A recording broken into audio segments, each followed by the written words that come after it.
Kryepeshkopi i Tiranës, Durrësit dhe të gjithë Shqipërisë, Zoti Joan Pelushi, ka lindur në Tiranë më 2 janar 1956.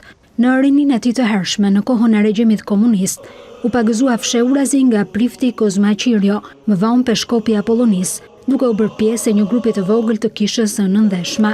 Në vitet 1979-1990 punoi në Spitalin Psikiatrik të Tiranës, në pavionin e riabilitimit, nëpërmjet terapisë okupacionale. Në vitin 1990 u largua nga Shqipëria drejt Bostonit të Shteteve të Bashkuara të Amerikës, ku diplomua për teologji.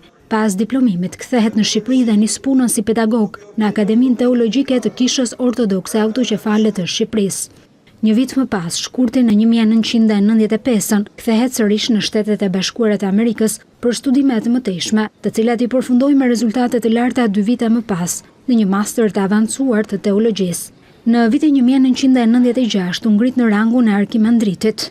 Me të kthyer në Shqipëri u emërua dekan I Akademisë Teologjike të Kishës Ortodokse, detyrë në të cilën qëndroi nga viti 1996 deri në 1998, kur u emërua metropoliti Korçës. Ai ka përgatitur tekste, ka përkthyer libra dhe ka botuar shumë artikuj në gazeta, revista dhe periodik studimor të huaj dhe të vendit. Përveç gjuhës shqipe, zotron anglishten, frangjishten, italishten, greqishten dhe ka njohuri në latinisht dhe hebraisht.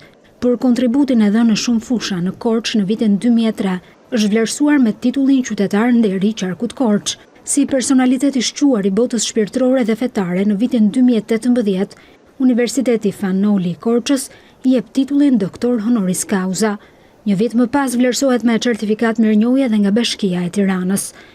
Pas rreth 32 vitesh bashkëpunëtor I ngushtë I kryepeshkopit Anastas, 27 prej të cilave, si mitropolit I Korçës, hirësia e tij Joan Pelushi, zgjidhet kryepeshkopi I Tiranës, Durrësit dhe të gjithë Shqipërisë.